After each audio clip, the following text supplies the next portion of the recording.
잠깐 잘 쉬었습니다. 그래서 제가 이제 전염병의 공포에 대해서 괴담을 퍼뜨렸는데 이걸 어떻게 막을 것인가? 일단 걸리면 다 죽는다. 다 죽는다 우리는. 메르스 왔으니까 다 죽었다. 라고 지금 지대너비아스의 공식 입장은 아니고 깡 선생의 입장이었습니다. 그렇죠. 무섭다고. 아니, 그럼 유포로 처벌받는 거 아닙니까? 무서워. 처벌 받으신 분이 계시더라고요. 진짜? 저는 기원전에서 중세까지 괴담을 유포한 겁니다. 그렇지. 흑사병. 문장관님 병 여기도 걸리면 안 있습니다. 된다. 무서워. 그렇군요. 아까 그 천연두 얘기를 했었는데 천연두가 완전히 공식적으로 이제는 퇴치됐다고 발표를 했어요. 네네. 그리고 이제 거의 20년 가까이 천연두 새로운 신규 환자가 없고. 아, 그래요? 네. 이제 없는 것 같아요, 천연두는. 그런데 문제는 그 샘플을 가지고 있는 국가들이 있어요. 북한도 그걸 가지고 있을 거라고 봐요. 그리고 샘플? 천연두 샘플. 79년 이후로는 우리는 전부 다 그걸 안 맞았어요. 천연두. 저희는 백신 예방 안 백신 해줬죠. 네. 그러면은 생화학 무기로, 생물학 무기로 그 천연두균을 넣어갖고 퍼뜨리게 되면 실제로 북한에서 말하는 미제를 박살낼 수 있는 거예요. 탄저균은 뭐예요? 탄저균도 마찬가지죠. 일종이에요? 탄저균도 네네. 아. 탄저균도 천연두랑 마찬가지로 이렇게 생물학 무기로 쓸 수 있는 거잖아요. 근데 굉장히 그냥 무서운 전염병. 뭐 사망률이 어떤 경우에 20%에서 최대 90% 이상이 될 정도로 무시무시한 병인데 그거를 이제 공중 살포를 한다라고 했을 경우에는 맞아요. 실제로 적을 무력화시킬 수 있는 굉장히 좋은 방법이 될 수 있는 거잖아요. 왜 우리가 탄저균 얘기를 하는 겁니까? 5월 28일에 이거 미국이 선물해 주셨잖아요, 저희한테요. 선물해 주셨어요? 네, 정말 좋으신 날이에요. 주한미군 주둔지에 살아있는 탄저균 생균을 페덱스로 택배로 진짜로? 강제 선물. 괴담 아니야? 원래는 강제 사멸된 선물. 탄저균 표본을 보내야 해야 되는데 실수로 것 같아. 생균을 보냈고 그걸 우리 정부에 통보도 없이 실험을 했었던 거죠. 생균을 보낸 거죠. 실수라고 해야겠다. 실수 아닐 수도 있겠다. 미국이 그러실 리가 없죠. 실수하셨겠지. 이런 거 좋아요. 강압적으로 뭔가 선물해주고 그런 마초적인 제 스타일이에요. 동북아의 어떤 안전을 위해서 선물해 주셨다는 거죠. 탄저균이 네. 이런 게 이제 난 복잡한 게 헷갈리는 게 뭐 바이러스가 있고 네. 뭐 박테리아도 있고 이게 뭐가 다른 겁니까? 이게? 맞아요. 종류가. 이제 그러면 저 병원성에 대해서 병원균에 대해서 이제 세 가지 정도로 우리가 얘기할 수가 있을 것 같아요. 이제 그러면 역사를 끝내고 이제 생물학적 기초로 들어가요. 네. 세 가지 혹은 네 가지 정도로 이제 얘기할 수 있을 것 같아요. 네. 그게 이제 바이러스, 박테리아, 기생충, 박테리아, 바이러스, 기생충 또 하나는 뭐 진균류 정도 하면 될 것 같아요. 진균류. 우리가 알고 있는 뭐 무좀균 같은 거, 뭐 이런 거. 걔는 박테리아나 뭐 그런 게 아닌 거예요? 네, 그거는 우리랑 곰팡이 똑같은. 같은 거? 네. 곰팡이 같은 거. 그렇죠. 피부에 나는 곰팡이라고 이야기를 하잖아요. 걔네들 같은 경우에는 진핵생물이기 때문에 그 둘이랑 달라요. 자, 그러면 이제 생물에 원래 분류가 들어가야 되는데. 그냥 화난 표정이야. 진균류부터 시작하게 되는 그 진핵생물 말고 진핵생물 얘기했던 것 같다. 예전에 한번 했었어요. 그렇죠. 원핵생물은 그냥 안에 확 풀어져 있는 거고 진핵생물은 예쁘게 잘 포장되어 있는 거예요. 당연히 인간은 그렇죠. 인간은 당연히 진핵생물이고요. 네네. 그런데 지금 얘기하는 박테리아라고 하는 세균이라고 하는 거는 사실은 진균이랑 다른 거예요. 세균은 원핵생물입니다. 풀어져 있어요. 세포 자체가 진균류 혹은 우리 세포랑 비교도 안 될 정도로 작고 그 안에 그냥 유전 물질들이 풀어져 있어요. DNA가. 박테리아가요? 네, 박테리아가. 네네. 그래서 굉장히 작고 그게 발견되고 눈으로 보기까지는 오랜 시간이 걸렸어요. 현미경이 발견된 다음에야 볼 수 있게 됐고 그게 우리가 알고 있는 그냥 세균이라고 보시면 돼요. 바이러스는 또 뭐냐? 바이러스는 또 박테리아보다 훨씬 작습니다. 그래요? 네. 그래서 그거는 현미경으로 안 보여요.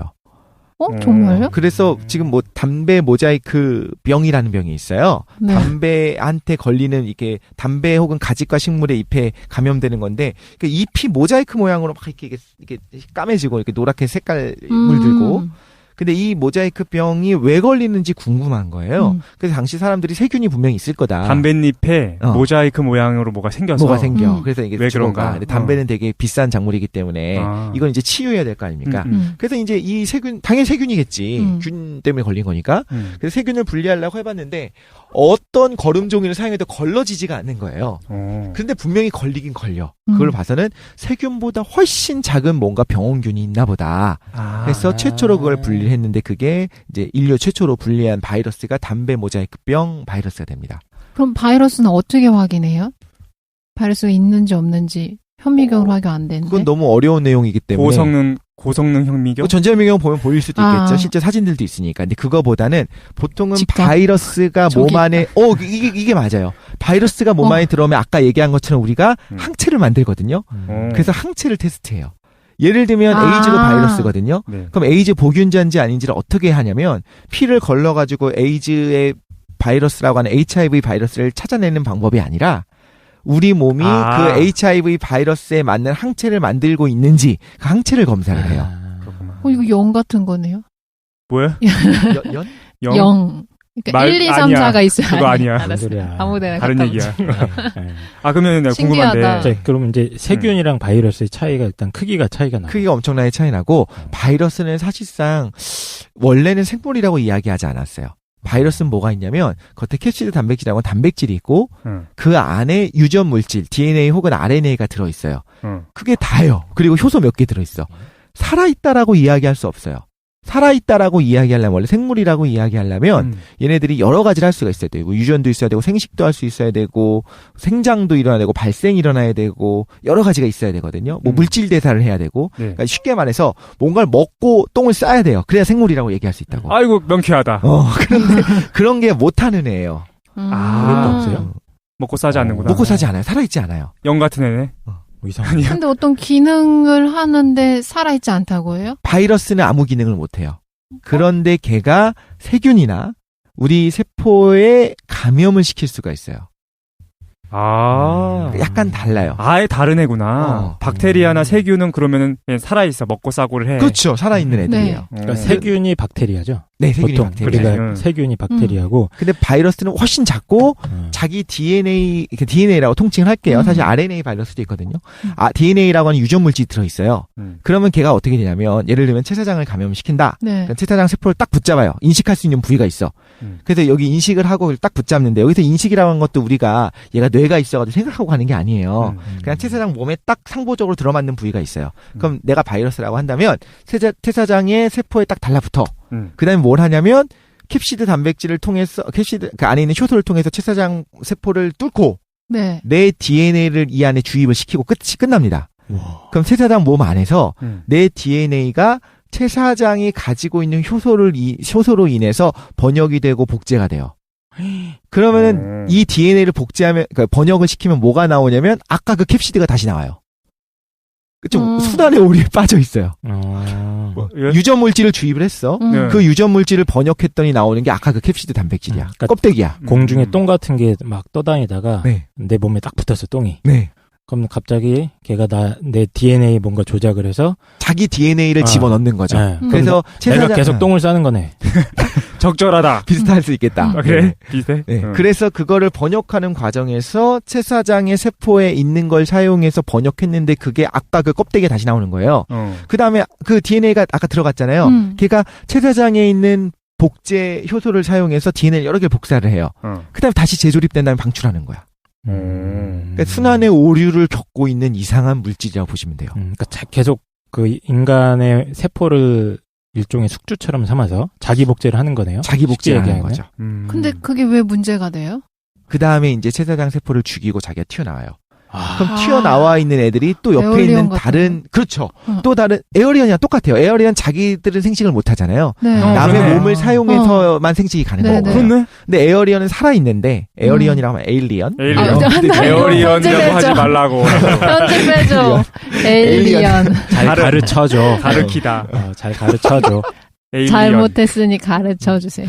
에일리언은 살아있는데 얘는 그러니까 세균 같은 거죠. 에일리언이 남의 몸 안에 들어가서 그 안에 있는 내용물을 이용해서 자기가 번식을 하는 것처럼 그렇죠. 바이러스도 다른 세포를 통해서 그 안에 있는 걸 가지고 번식을 합니다. 그러면은 아까 전에 생물인지 의심스럽다고 했잖아요. 근데 이 과거에는 이런 거는 흔히 말해서 그 물질대사라고 하는 거 먹고 똥 싸는 거를 안 하니까 그리고 자기 스스로는 생존의 가능성이 없어요. 생존이 뭐냐에 따라도 다르겠지만 그냥 얘네들은 잘 건조시키면요 결정 구조로 완전 만들어져요. 분말로 만들어져. 근데 이게 죽은 게 아니야. 왜냐면 이건 그냥 무기물이랑 다를 바가 없거든요. 물에 풀면은 다시 또 활동해? 막 살아서 움직이는 건 아니죠. 자기가 생명이 있는 게 아니니까. 그래요? 그러니까 세균이라는 거는 자기가 막 먹고 똥 싸고 실제로 자기가 움직이기도 하죠. 그렇죠. 움직이고 해야 되죠. 그렇죠. 근데 얘네들은 그런 게 안 돼요. 움직이지도 않아. 근데 가서 딱 달라붙는 거야 그냥. 바이러스는 무생물 같은데 이상하게 자가복자하는 그런 기능을 한다. 남의 안에 들어가면. 독특하네. 근데 움직이지 않는데 어떻게 달라붙어? 인력에 의해서 끌려가는 거예요? 딱 상부적으로 맞는 부위가 있어요. 끈끈하게 생겼다고 보시면 될 것 같아요. 그러니까 얘는 뭐 자기가 헤엄치거나 그런 게 아니라 그냥 둥둥 떠다니다가 그쵸? 우연히 만나는 거예요. 우연히 만나는데 딱 상부적으로 만나는 부위, 맞는 부분이 있으면 거기에 딱 결합을 하는 거예요. 손에 깍지를 껴버리는 거야. 그런데 이제는 이것도 얘기를 해야 될 것 같은 게 이제는 생물이라고 하는 거를 어떤 물질 대사를 할 수 있느냐의 여부를 보지 않고 정보의 전달자로 봐요. DNA라고 하는 그 유전 정보를 전달할 수 있으면 생물로 봐요.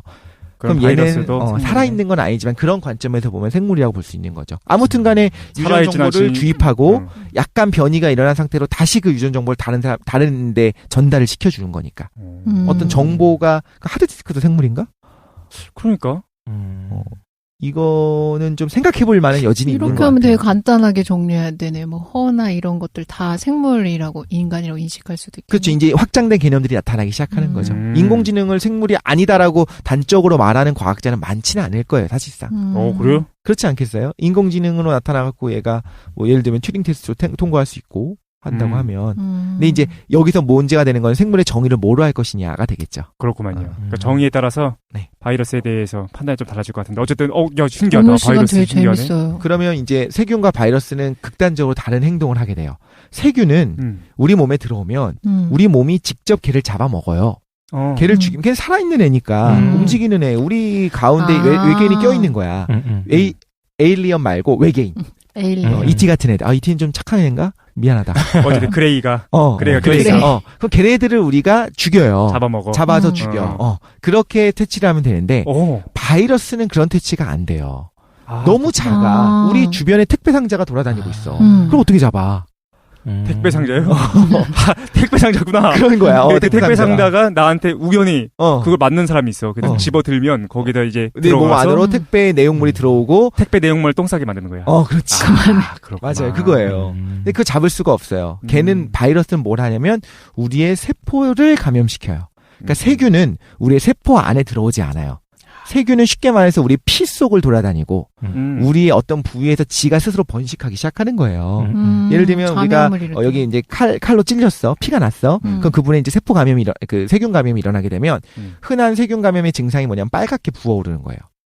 살짝 이렇게 칼로 살짝 베인 상처를 보면 항상 소독을 철저히 하더라도 살짝 빨개지잖아요, 그 부분이. 맞아, 살짝 연이 나고. 그럼 그 안에서 세균들이 막 여기저기 번식을 한 거예요. 근데 바이러스 감염은 그런 식으로 부어오르거나 우리한테 그렇게 되지 않아요. 바이러스는 그냥 우리 세포를 뚫고 들어와 버립니다. 그래서 세포 하나하나를 점령을 해요, 자기가. 그러면 이제 어떤 일이 벌어지냐면 우리 세포는 또 뭘 하냐면 재밌는 게 내가 지금 뭘 번역하고 있는지 항상 제시를 하거든요. 무슨 말이에요? 우리 세포들이 내가 지금 뭘 번역해서 어떤 단백질을 만들고 있는지를 밖에다가 알려줘요. 투명하게. 어떻게 좀만 더 구체적으로 설명해주세요. 지금 내 DNA가 DNA 중화효소가 DNA를 복제하고 있을 것이고 DNA 전사를 통해서 유전 정보라고 하는 걸 단백질 설계도라고 지난번에 말씀을 드렸잖아요. 네. 내가 지금 합성하고 있는 단백질의 조각을 전시한다고 보면 돼요. 그러니까 중국집에 갔을 때 주방장이 창문을 열어놓는 거야. 볼 수 있게. 뭐든지 볼 수 있어. 오늘 정말 명쾌하다. 그럼 돌아다니면서 지금 이 세포가 뭘 만들고 있는지 볼 수 있잖아요. 그럼 그걸 감시할 수 있는 애들이 있어요. 우리 몸에. 그게 면역체계예요. 면역체계가 돌아다니면서 이 중국집에서 뭘 만들고 있는지 봤더니 얘가 예를 들면 짜장을 만들고 있어야 되는 중국집이 똥을 만들고 있어. 그만. 똥 말고 뭐가 없을까? 똥 말고? 택배, 그래, 똥이 맞겠다. 택배 그 조립을 하고 있는 거야, 갑자기. 야, 너 택배 조립하면 안 되는데 이거 어디서 났어? 밖에서 택배가 들어왔는데? 그럼 이제 우리 어떻게 하냐면 걔한테 자살 명령을 내려요. 야, 너 죽어라. 그래서 세포 자살을 유도하든가. 근데 우리 세포가 저항할 수 있겠죠? 그러면 이제 세포의 구멍을 뚫어버립니다. 이런 방법을 통해서 일단 첫 번째로는 이런 방법을 통해서 바이러스에 감염된 내 세포를 죽이는 애들이 있어요. 세균은 우리가 잡아먹어서 끝내는데 끝낼 수 있죠. 바이러스는 세포 이상을 나를 감염시켜요. 그러니까 세포를 죽여야 돼. 그렇죠. 세포 단위가 돼요. 그러니까 세균은 세포 안으로 안 들어오고 피 속을 떠다닌다 보시면 되고 혹은 그 조직 근처에 있다고 보시면 되고 바이러스는 세포 안으로 들어오니까 우리가 바이러스 자체를 잡는 게 아니라 바이러스에 감염된 내 세포를 죽여요. 자살 명령을 내려요. 그 다음에 아까 말한 것처럼 택배 상자가 조립한 상태로 또 팍 튀어나올 거 아닙니까? 네. 그럼 이제 뭐 하냐면 아까 말한 항체들을 또 쏴요. 그 택배에 딱 맞는 항체들을 쏘는 거야. 백혈구나 이런 애들이? 백혈구 중에서 그렇죠. 항체를 쏠 수 있는 비세포라고 부르거든요. 총 쏘는 애들이 있죠. 예, 총 쏘는 애들이 있어요. 그 항체를 쏴요.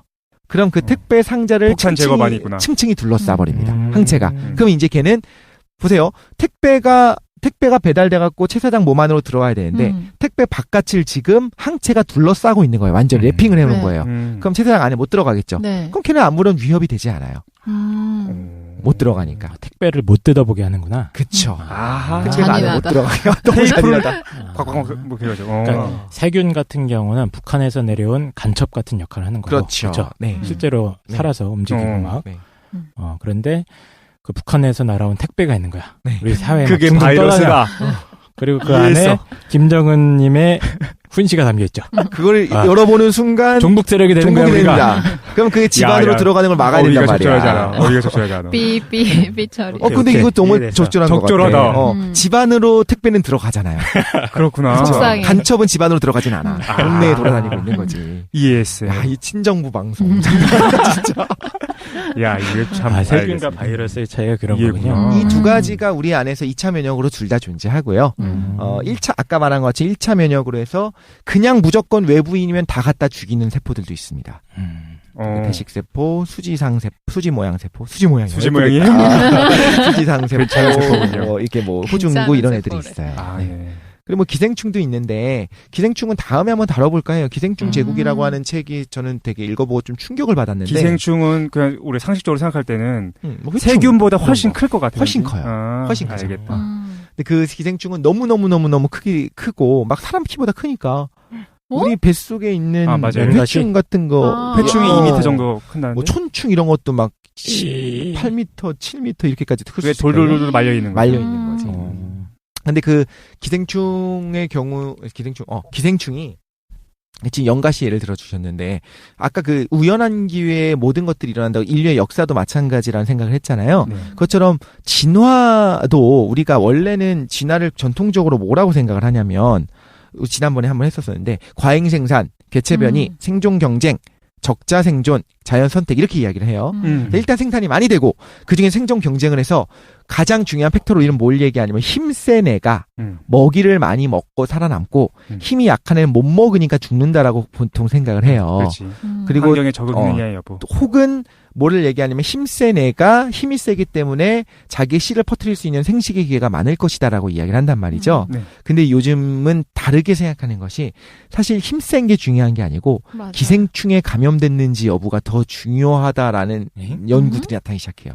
그러니까 힘이 약해서 내가 비리비리해서 죽는 게 아니라 기생충에 감염됐기 때문에 죽는 거야. 왜냐하면 기생충이 예를 들면 내가 아직은 뭐 곤충 안에 있어 메뚜기 안에 있었어요. 근데 내가 새 안으로 들어가고 싶어. 중간 숙주가 새야. 그러면은 내가 메뚜기의 뇌를 조절해 갖고 메뚜기가 꼬리를 풀 위에 올라가고 꼬리를 쳐들게 만들어요. 그럼 걔는 강한 메뚜기라고 하더라도 그냥 올라가고 풀 위에 올라가도 꼬리를 쳐들고 있는 거야. 그럼 새가 걔를 쫙 잡아먹는 거죠. 그래요? 그럼 새 몸 안으로 들어갈 수 있으니까. 이런 식으로 굉장히 많은 진화의 과정에서도 기생충이 뒤에서 조종을 하고 있다. 그러니까 우리가 지금 취직이 안 되는 것도 내가 못나서가 아니라 그렇지. 기생충이 나를 조종하고 있어서인가요? 우리가 기생충에 감염됐기 때문에 이력서만 쓰려고 하면 엉망으로 쓰게끔 만들어. 아이 모르겠다. 다크서클이 막 이상해지고 뭐 살찌고 막 이런 거. 그거 연가시라는 영화도 그런 거였다고 들었거든요. 전 보진 않았는데 그 연가시가 물 안으로 들어가야 되거든요. 때가 되면 그래서 그 물 속에 자살을 하도록 만들어요. 영화 봤어요. 맞아요. 실제 연가시에서도 아, 진짜 실제예요? 그래요. 그거 봤어요, 영감을 실제로? 얻은 거야. 아니요, 영화로 봤어요. 실제로 연가시 봤어? 나 봤는데 진짜 충격이었어. 연가시라는 존재가 있는지 알기 전에 군대에 있었거든요. 네. 근데 가는데 애들이 이제 가면서 이제 발로 밟은 거야. 그 메뚜기 같은 거를. 사마귀. 뭘 밟았는데, 그래서 가면서 봤거든요. 낮이었는데, 행군하면서 봤는데, 거기서 철사 같은 게 꿈틀꿈틀하면서 기어 나오는 거예요. 철사 같은 게. 나는 너무 놀랬어. 저게 도대체 뭔가. 그만해. 나중에 알았어. 연가시라는 걸. 근데 걔가 이제 물 속으로 때가 되면 들어가야 되거든요. 네. 그래서 걔가 그 숙주를 물로 다이빙하게 만든다는 물가에 가서 그렇게 한대. 그런 식으로. 근데 그게 사람한테 감염되는 기생충도 메디나충이 그렇지 않습니까? 몰라. 메디나충이라고 하는 것도 사람한테 감염돼요. 네. 그래도 때가 되면 물속에 들어가야 되거든요. 그래서 너무 뜨겁게 만들어. 감염됐을 때 너무 발이 뜨거운 거야. 그래서 물에다 싹 담그게 만들어요. 그러면 피부를 뚫고 걔가 다시 튀어나와요. 물로 들어가려고. 그러니까 뭘 얘기하는 거냐면 기생충이 뒤에서 사람도 조종하는 거야 심지어. 여기가 화끈거리게 만들어서 물에 담그게 해서 물로 자기가 가려고. 의도를 가지고 있는 건 아니고 그런 것들이 살아남도록 진화되어 왔겠죠. 그렇지. 우리가 자꾸 이게 오해하게 되는 게 마치 기생충이 의도를 갖고서 우리를 막 조종한 것처럼 보이는데 실제는 그게 아니라 진화의 산물이죠. 그렇죠. 산물이 되겠죠. 근데 그런 것들이 있다라는 생각이 들고요. 그렇구만. 뭐 이제 살 빼기 위해서 기생충 일부러 감염되는 사람도 있다고 들었어요.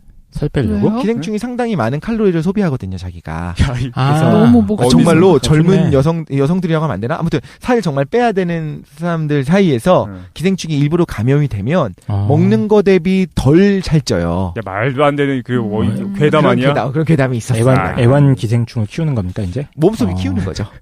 자기야 잘 있었어? 이렇게. 8m짜리, 9m짜리. 괜찮다. 키도 크네. 궁금한 게 그럼 네. 메르스는? 그러니까 이게 보니까 인플루엔자잖아요. 얘네들이. 이건 뭐예요, 그럼? 그래서 이제 바이러스예요. 메르스라고 하는 것도 바이러스고. 바이러스야? 무섭네, 그러면? 네. 바이러스가 더 무섭나? 세균이면 이제 더 일단 친근해. 기본적으로 세균은 우리가 퇴치할 수 있는 수단이 이제는 생겼어요. 그 박테리아라고 부르는 거. 그 최초가 우리가 알고 있는 거 페니실린입니다. 세균은 공통적으로 뭐가 있냐면 세포벽이 있어요.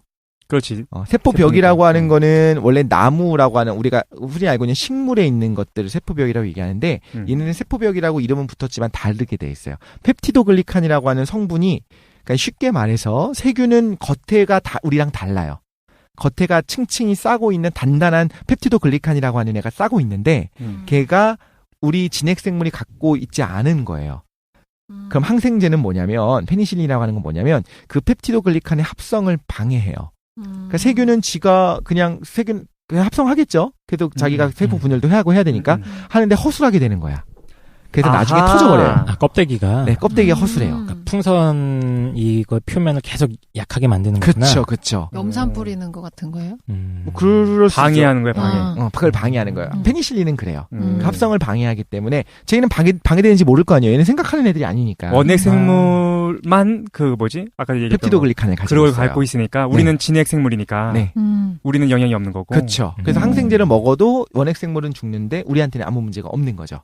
근데 왜 항생제를 먹으면 우리 몸에 안 좋다고 자꾸 얘기해? 그거는 이제 부작용도 있을 수가 있고 우리 몸에 좀 긍정적인 원핵 생물들이 있기 때문이에요? 그것도 있을 수 있어요. 실제로 그래요. 항생제를 먹게 되면은 유산균도 싹 죽어요. 그러니까 설사하게 될 가능성이 높아지는 거죠. 또 뭐가 있냐면 문제는 그 펩티도글리칸의 합성을 방해하는 페니실린 때문에 싹 죽어가잖아요. 근데 원핵 생물이 돌연변이가 발생해갖고 그 항생제에 저항성이 있는 내성이 있는 세균들이 발견이 되는 거예요. 그래서 2세대 항생제가 또 생겼거든요. 근데 그 2세대 항생제의 저항성이 또 생겼어. 3세대, 지금 4세대까지 항생제가 있어요. 근데 4세대 항생제도 내성을 가지고 있는 박테리아들이 벌써 출현했어요. 항생제의 속도보다 내성이 있는 박테리아의 출현 속도가 훨씬 빨라서 이게 슈퍼박테리아라고 부르게 되는데 거기에 감염되게 되면은 그러니까 제가 예를 들면 그 슈퍼박테리아 감염된다고 하더라도 웬만하면 안 죽을 거예요. 왜냐하면 원래 우리 싸워서 이길 수 있는 능력이 있으니까 아까 말한 것처럼. 근데 문제는 중환자실 그런 병원에 면역 체계가 약한 분들한테 그 중환자실의 4세대 그 항생제 광범위 항생제 그런 슈퍼 항생제를 이길 수 있는 박테리아가 그 중환자실에서 유행을 한다고 하면은 거기 있는 분들한테 위독해질 수가 있는 거죠. 그러니까 정리를 해보면은 박테리아의 종류에 상관이 없는 거죠, 항생제는. 사실 종류가 있어요. 박테리아도 그람 양성균, 그람 운성균 이런 게 있는데 그냥 그거는 뭐 여기까지는 필요가 없고 그러니까 그냥 공통적으로 엿을 먹일 수 있는 무기가 있긴 있다. 있습니다. 페니실린이다. 우리한테는 없고 걔네들만 가지고 있는 거를 방해하는 게 있어요. 그렇죠. 그런데 바이러스는 이거 얘기를 좀 더 해야 될 것 같아요. 해주세요. 그래서 그런 슈퍼박테리아가 지속적으로 여기저기 출현하면 안 되잖아요. 그래서 의약분업 때문이 아니라 그런 이유로 인해서 항생제를 이제는 처방전이 있어야만 살 수 있는 거예요. 우리 어렸을 때는 그냥 막 아무데나 가갖고 뭐 흔히 뭐라고 물었더라 항생제를 마이신. 맞아요. 마이신 달라고 해서 막 이렇게 샀었잖아요. 근데 그렇게 오남용을 하면 안 된 이유 중에 그러니까 남용을 하면 안 된 이유 중에 하나가 우리 몸에도 있을 수 있겠지만 인류 전체에게 위협이 될 수가 있는 거예요. 거기에 내성이 생긴 애들을 만들어낼 수도 있겠구나. 그렇죠. 더 많이 빠르게 만들어낼 수 있는 거죠. 그리고 항생제는 복용할 때 반드시 여러분들이 이걸 주의해 주셔야 되는데 예를 들면 의사가 3일치를 처방을 했어요. 그럼 3일치를 다 먹어야 돼요. 한 번만 먹어도 보통은 하루만 먹어도 증상이 완화되거든요. 네. 그럼 더 이상 안 먹으려고 해요. 네. 그렇죠, 안 먹는 게 좋을 것 같으니까. 두 가지를 지켜주셔야 되는 게 시간을 정해서 드셔야 되고 첫 번째는 예를 들면 하루에 2번 먹어라라고 하면 12시간 간격으로 먹는 게 최고 좋아요. 밥 먹은 이후로 생각하지 말고 무조건 그냥 12시간 간격. 그리고 3번 안 좋지 않고 괜찮아요. 3번 먹어야 되는 경우에는 8시간 간격으로 3번 먹는 게 최고 좋은 거죠. 그러니까. 왜냐하면 유효 혈중 농도를 유지해야 되니까. 또 하나 뭐가 있냐면 3일치 처방이 나왔으면 3일을 다 먹어야 돼요. 무조건. 왜? 왜냐하면 조금이라도 비실비실하게 살아남는 애가 살아남을 수 있는 거를 막는 거예요. 먹기 시작했으면 끝까지 죽여버리는 게 낫지. 아, 몰랐어요. 반 정도, 항상 한 80% 정도 죽이고 우리 증상이 완화됐다고 남아 그냥 더 이상 안 먹게 되면 20% 정도 살아남을 수 있잖아요. 걔네들이 내성을 가지고 살아남을 수가 있거든요. 그러니까 간첩은 씨를 말려야 된다. 그렇죠. 씨를 말려야 돼요. 근데 왜 병원에서 처방해 주실 때 이거 완벽하게 나으셔도 통증이 완화되거나 증상이 완화돼도 완전히 다 드세요라는 말을 안 해주세요? 해요 보통. 해요? 이제 귓등으로 듣는 거지 우리가. 아니 그냥 보통 3일치 약 나가요. 그러면은 저희 나아지면 약을 더 먹으면 안 좋다고 생각하니까 증상이 완화되면 그냥 중단하잖아요. 왜 의사 선생님이 약을 판매하려고 나한테 이렇게 많이 먹이나 보다. 이런 생각하지 않나요? 근데 예전이랑 좀 다른 것 같아요. 이제 요즘 젊은 의사 선생님들, 이러면 또 나이 많은 의사 선생님들 지금 아닌데, 아우 무서워. 젊은 의사 선생님들이 친절하게 설명해 주시고 약사분들한테도 물어보면 다 알려주세요. 이건 끝까지 다 먹는 게 맞습니다. 그리고 뭐 이거 식후에 반드시 먹어야 되나요? 그렇게 얘기하면 그렇지 않고 그냥 시간 맞춰서 드시는 게 낫고. 독실이는 굉장히 집요하게 물어볼 것 같은데 언제 먹어야 드셨어요? 돼요? 카톡 와 계속 실시간으로. 이런 것도 좀 모르겠어요. 사진 찍으세요. 그냥 이름을 알아놔요. 이름을 알고 요즘은 약봉지에 또 약 이름이 써 있잖아요. 궁금하니까 찾아보는 거예요. 이 약이 뭔가. 아 진짜로? 그럼 다 이제 또 나오거든요. 어떤 약이고 어떤 성분들인지. 어쨌든 그래서 나는 그래서 어쨌든 궁금한 게 그건 거야. 그러면은 여기까지는 박테리아니까. 나는 지금 메르스가 걱정이니까. 한 가지만 더 물어보고 싶은 게 막 요즘 막 손세정제면 박테리아가 죽을 것 같긴 해. 손세정제는 박테리아 죽입니다. 바이러스는 못 죽이겠구나. 요즘 공기청정기에서부터 시작해서 무슨 뭐 음이온으로 죽이네, 뭘로 죽이네 난리예요. 아 맞아. 에어컨에도 뭐 닥터 에어컨에도 뭐 살균을 해준다. 니네 집 에어컨들은 좋구나. 아니 광고를 광단 에어컨 이런 애들이 없어. 실제로 살균을 해요. 아, 그 작용이 있어요? 무슨 얘기를 하더라. 그래서 은나노가 그냥 말도 안 되는 그냥 말만 그렇게 붙여놓은 제품이 있는가 하면 실제로 살균력이 있는 은나노가 있대요. 근데 그 실제로 살균력이 있는 은나노를 하천 같은데 버리게 되면 거기에 실제로 있는 좋은 균까지 싹 다 죽이는 거야 걔네가. 그래서 그것도 오히려 문제가 된다는 얘기도 얼핏 본 것 같아요. 은나노가 뭔데? 일본어 나노 입자. 은나노. 굉장히 강한. 일본어 같은데. 은나노가 뭡니까? 굉장히 곱게 되어 있는, 총매라고 보면, 무기 총매라고 보시면 돼요. 활성이 심해가지고 걔네들이 살균력을 나타내는 건데. 그냥 은이야, 은? 은가루예요, 정말. 안가루야. 근데 최고로 아주 가늘게 분쇄해 놓은 거죠.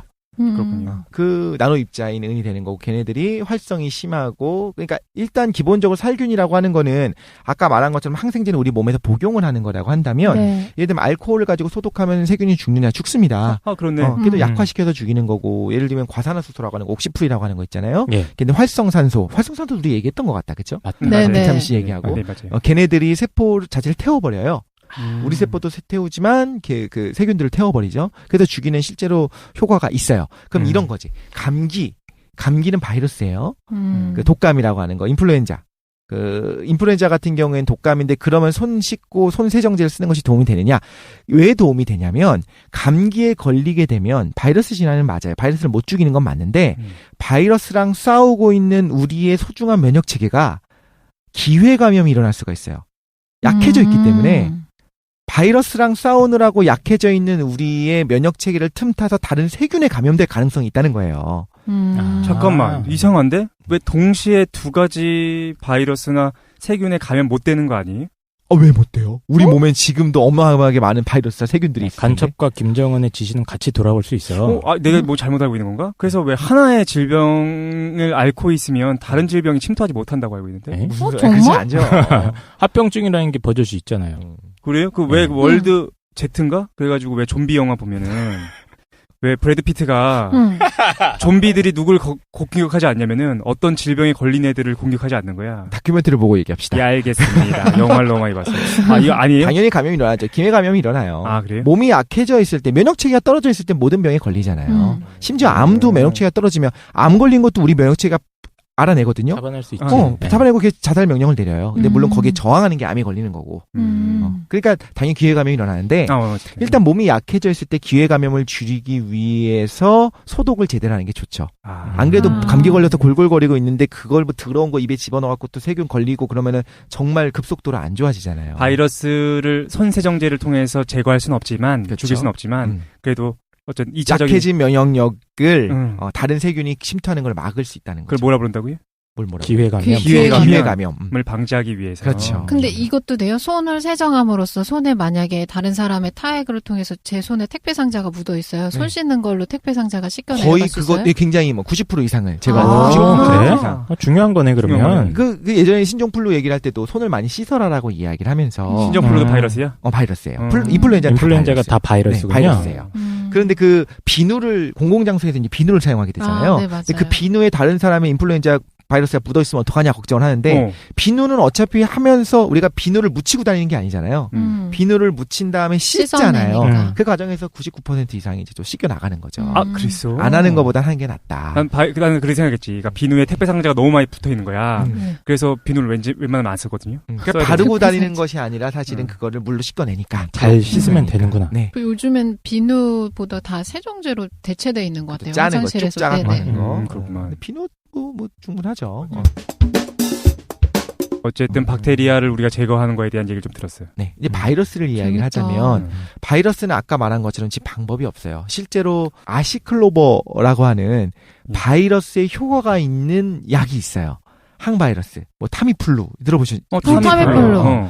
그거를 제외하고는 실제로 바이러스는 우리가 항생제 같은 게 없어요. 바이러스 아까 말한 것처럼 택배 상자란 말이야. 택배 상자를 직접 없애버릴 수 있는 게 없다. 아직까지는. 네, 맞아요. 왜냐면은 죽일 수가 없네. 왜냐면은 걔는 살아있는 것도 아니고 택배마다 뭐 디자인이 다 달라. 생각해보니까. 굶어 죽일 수도 없는 거고. 무력화만 시킬 수 있는 거죠. 감싸게끔 신체에서 그렇게 할 수만 있는 거. 그것도 그 택배에 맞는 걸 사용해야 되거든요. 그럼 우리가 알아서 만들어내야 되는 거예요. 어렵다. 그래서 바이러스는 우리가 하는 방법이 없어요. 실제로 그래서 감기 걸리면 들어보셨을 거예요. 병원 가면 2주, 안 가면 14일. 들어보셨죠? 푹 쉬어야 된다고. 병원 가면 2주 걸리고 낫는 데까지 안 가면 14일 걸린다고 해요. 뭐야? 똑같다고 하는 거예요. 실제로 병원에서 무슨 처방을 해주냐면 항생제도 처방 안 하고요. 당연히. 항생제 아까 말한 것처럼 예전에 막 한국에서 엄청나게 많이 갖고 문제가 됐었는데 이제 기회감염을 막는다는 이유로 그 항생제 같은 이제 노약자분들한테 처방했는데 이제 외국에서는 그런 거 싫어하죠. 오남용이다. 항생제 남용하면 안 된다. 그래서 지금 어떻게 하냐면 콧물이 너무 많이 나와. 그럼 콧물 그치는 약 주고요. 열이 너무 많이 나. 그럼 열 떨어뜨리는 해열제 주는 거예요. 바이러스는 약이 없어요.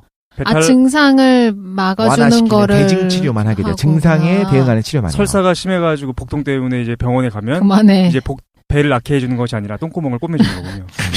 그 말 할 줄 알았어요. 지사제, 그렇죠. 이제 비유를 한 거죠. 예. 그렇죠. 그러고 잘 버티고 푹 쉬고 있으면 우리의 면역 체계가 알아서 대응을 할 거다라고 보는 거죠. 감기는 다 바이러스네? 감기는 그렇습니다. 그 감기 중에서 우리가 알고 있는 바이러스가 엄청 많은 거구나. 그렇죠. 택배 상자가 수백만 가지가 공중에 계속 떠 있는 거네. 엄청나게 많죠. 근데 그 바이러스를 대단하다. 크게 나누자면 DNA 바이러스와 RNA 바이러스 나눌 수 있을 것 같아요. 이것도 좀 중요하기 때문에 DNA 바이러스는 아까 말한 천연두 같은 네네. 거고요. DNA는 이중나선으로 되어 있어요. 쉽게 말해서 백업본이 하나 있다고 보시면 돼요. 그러니까 자기 스스로의 유전자가 안정적이고 완전하네요. 대신에 잘 변이가 안 일어나요. 그래서 천연두는 퇴치가 가능한 거예요. 근데 인플루엔자라고 하는 애들은 RNA 바이러스고 RNA 중에서도 단일 가닥이에요. RNA도 이중 가닥이 가능하거든요. 근데 얘는 단일 가닥이에요. 단일 가닥이라 보니까 변이가 심해요. 그럼 올해 유행했던 독감과 내년에 유행할 독감이 다른 거예요. 택배 박스가 계속 바뀌어. 박스가 맞아요. 내용물이 조금씩 바뀌면서 박스가 조금씩 계속 바뀌어요. 유행에 민감하구나. 그럼 우리가 이 박스에 맞는 항체를 만들어서 예를 들면 퇴치를 했어요. 쓸모없어져. 근데 그거를 가지고 있어요. 우리가 그 박스를 죽였던 그걸 가지고 있기 때문에 이게 면역이 있다고 얘기를 한단 말이죠. 근데 내년에는 약간 다른 형태의 박스가 들어오면 그것도 무력화돼요. 그러니까 스팸 문자 문구가 계속 바뀌는구만. 조금씩 바뀌어. 걸러내질 못하는 거야. 적절하다. 맞다. 근데 배출을 막아놨더니 배점출 배샵출 이렇게. 야, 그러면 타메플루는 그러면 어떻게 바이러스를 억제시켜? 그건 몰라. 아, 그거는 어려워. 이게 여러 가지가 있는데, 그 중에 하나가 이제 좀 예를 들어서 이따가 HIV 바이러스를 막는 거에 대해서 이야기를 할 때 얘기를 할게요. 네. 바이러스 자체가 그래서 일단 기본적으로는 우리가 독감 예방을 어떻게 하느냐를 물어볼 수 있잖아요. 독감 예방주사가 가능하냐? 단적으로 말하자면 예방주사는 불가능해요. 근데 올해 유행할 독감이 인플루엔자가 어떤 형태가 될 거라는 걸 예상할 수가 있어요. 그 예상이 맞으면 그러니까 이거예요. 한 3-4가지 정도를 추려요. 아마 올해 전 세계적으로 이 독감이 유행할 것 같아. 스팸 문구 뭐 아니면 돈에. 네. 그거를 미리 50대 50이잖아. 50대 50까지 아니고 그 미리 이제 그거를 미리 고민을 한 다음에 확인한 다음에 이거에 대해서 우리가 백신을 만들자. 그래서 그 택배 상자에 맞는 백신을 만들어서 뿌리는 거예요. 그럼 예방 접종을 맞았을 때 정말 다행이라고 할 수 있나요? 그게 유행하게 되면 예방 접종을 맞은 사람 방지가 되고 만약에 재수없게도 그거랑 다른 게 유행을 하게 되면 속수무책인 거죠. 그러니까 백신은 가능하네요. 백신이 가능은 하죠. 근데 매번 형태가 달라진다는 게 문제예요. 근데 백신의 원리가 그거죠. 살짝 우리한테 그걸 걸리게 하는 거잖아요. 내용물 없는 박스 주는 거 아니야? 그것도 맞아요. 내용물 없는 박스를 주기도 하고 약화된 박스를 주기도 하고 아예 박스를 찢어 발긴 다음에 박스 조각만 주기도 해요. 이런 거 오면은 신고하세요. 중요한 건 뭐냐면 이거에 대응 아까 말했었던 것처럼 림프절에 가서 그거에 대응할 수 있는 찾는다고 했잖아요. 미리 활성화 시켜놓는 거예요. 너무 재밌다. 그냥 미리 활성화 되기 때문에 현상수배 전단을 뿌리는 거네. 그렇죠. 그러니까 아까는 림프절에 몇 마리밖에 없었던 거를 미리 증폭해갖고 온몸에 포진을 시켜놓는 거예요. 그럼 걔가 들어오게 되면은 즉각적으로 오자마자 기다렸다 요놈 들어와 잡았다 요놈 해서 국정원으로. 그게 이제 그래서 이제 기본적으로 인플루엔자라고 하는 거는 백신이 어렵다라고 얘기하는 거고 또 그 RNA 단일가닥 바이러스 중에 우리가 흥미로워하는 주제 중에 하나가 HIV 바이러스가 있습니다. HIV 바이러스가 그 유명한 에이즈가 되는 거고요. 얘는 그 RNA이기 때문에 변이도 심한 데다가 또 하나가 있어요. 얘는 레트로 바이러스예요. 그게 뭐예요? RNA인데 RNA를 가지고 DNA를 만들 수가 있어요. 원래는 우리 몸은 DNA를 가지고 RNA를 만들고 그 RNA를 가지고 번역해서 단백질을 만들거든요. 근데 얘는 자기가 RNA만 가지고 있어요. 그래서 RNA를 주형으로 해서 DNA로 되돌릴 수가 있어요. 그럼 어떤 일이 발생해요? 그래서 우리 몸 안에다가 그걸 살짝 껴넣어요. 정확히 말하자면 걔는 우리의 헬퍼 T셀 안에다가 우리 몸을 바꾸는 거네. 그렇죠. 정확히 말하자면 TH셀을 감염시켜요. 다르게 말하자면 의사를 감염시켜요. 의사만 감염시키는 애가 에이즈예요. 백혈구? 백혈구 중에서 TH만. 무섭네요. TH2였을 거야, 아마. 그러면은 걔를 감염시키다 보니까 시간이 지나게 되면 어떻게 되냐면 그 의사 수가 점점 줄어들어요. 자, 생각을 해봐요. 우리 이 사회에서 의사가 점점 줄어들어서 다 없어졌어. 그러면은 우리 국민이 죽습니까? 안 죽죠?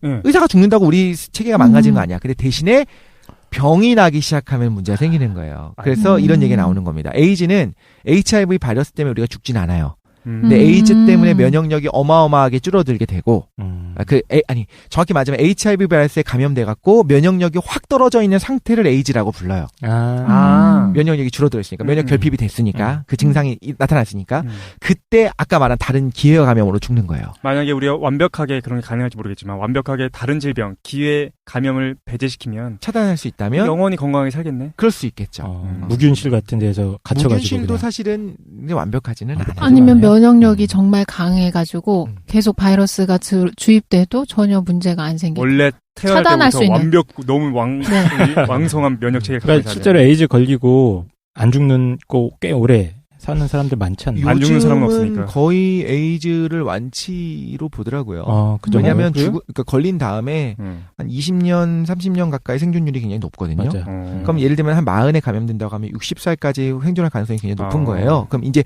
더 이상의 결국 돈의 논리인데 더 이상의 연구를 좀 안 하는 거지. 이 정도면 됐다. 20년, 30년 살았으면 됐지. 30년 살면 됐다. 그러면 이제 처방을 어떻게 하냐면 이게 좀 재밌는데 레트로바이러스이기 때문에 역전사 효소라는 게 들어있는데 그 역전사 효소가 원래 우리 몸에 없어요. 필요가 없거든요. RNA가 DNA를 만들어낼 필요는 없으니까. 그렇죠. 그래서 이제 처음에 초기에 썼던 것이 역전사 효소를 무력화시킬 수 있는 역전사 효소를 무력화시키는 약을 복용을 시켰어요. 그러면 이제 HIV 바이러스가 왔고 역전사 효소를 무력화시키니까 활동을 못 하겠죠. 늘어나질 않겠지. 어차피 우리 몸에서는 그럴 게 필요가 없으니까. 그렇죠. 근데 그거에 대한 변종이 또 나타나는 거예요. 이런 식으로 변종들이 나타나는 거예요. 그래서 지금 어떻게 칵테일 요법이라고 해갖고 HIV 바이러스의 전염을 막을 수 있는 약들을 3-4가지를 동시에 처방을 해요. 그래서 칵테일이라고 하거든요. 그걸 먹게 되면 한 가지에 대한 변종이 나타날 가능성은 높아. 예를 들면 10%야. 근데 2개를 동시에 피할 수 있는 확률은 0.01밖에 안 되겠죠. 1%밖에 안 되겠죠. 곱하니까. 근데 그렇죠. 근데 한 3-4가지 정도를 복용을 하게 되면 그 HIV 바이러스 입장에서는 그 3-4가지를 다 피하는 변종이 나타나야 되는 거예요. 그 확률이 너무 낮은 거야. 그래서 지금은 그 칵테일 요법으로 인해서 실제로 생존율이 굉장히 높아졌습니다. 그렇구만. 메르스랑은 상관없지만 지금 이 바이러스의 어떤 대처들을 우리가 하고 있는지에 대한 이야기를 지금 하고 있는 거죠. 메르스도 사실 유사한 방법으로 진행이 되겠네요. 그 메르스는 이런 얘기들을 해요. 너무 과장돼 있다라고 얘기하는 사람들이 있고, 주장을 그냥 얘기할게요. 사실 독감이랑 다를 바가 없다. 조금 치사율이 높은 건데 기본적으로 노약자들한테 위험하지만 젊은 사람은 그냥 독감이랑 똑같다 라고 하는 경우가 있고 한편으로는 조직적으로 은폐하고 있다. 이건 어마어마하게 위험한 일이다라고 얘기하는 주장도 있어요. 근데 이제 저는 두 쪽을 다 들었고 이제 좀 의사 친구들한테도 이런저런 얘기를 들었기 때문에 말을 아낄게요. 잘 모르겠지만 조의해야 되는 건 맞죠. 제가 들은 바에 따르면 북한의 소행이다. 나는 미국의 소행이다. 끝내야 돼. 이런 얘기를 들었었는데. 아니야. 근데 이제 우리가 알아야 될 거는, 정말 우리가 알아야 될 건 뭐가 있냐면, 기본적으로 바이러스성 질환이고, 독감의 일종이라고 보면 되지 않겠냐라는 생각이 들어요. 그러면 독감이라고 하는 거니까 바이러스 질환일 거고, 그렇다면 우리가 기본적으로 이길 수 있는 힘이 있느냐, 약이 있느냐, 약이 없다. 그럼 뭘 해야 되냐면 예방을 첫 번째로 해야겠죠. 손 잘 씻고 그 마스크 좀 쓰고. 왜냐면 다른 사람의 그 침에 묻어 있는 혹은 뭐 호흡기를 통해서 감염되는 거는 요즘 모르겠지만 변종이 나왔다는 얘기가 있으니까 이 얘기가 도니까 그다음이야.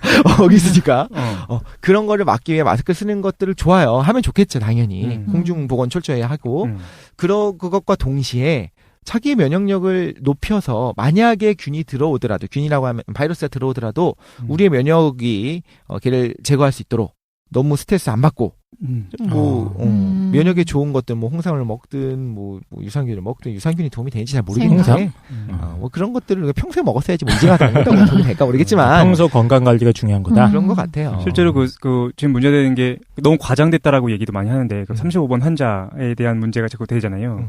그러니까 지금 언론에서는 어떤 측면의 언론에서는 그 35번 환자가 너무 돌아다닌 거에 대해서 도덕적 비난을 하는데 실제로는 비난받을 만한 그런 상황이 아니었다라고 얘기하는 언론도 있긴 한데 그쵸. 어쨌든 그 35번 환자의 그 아내분은 안 걸렸던데? 그러니까 면역력이 있었던 거겠지. 있었을 수도 있고, 그러니까 이게 정책적인 거를 비판하는 거는 우리가 다른 시간에 잡아서 할 만한 것 같아요.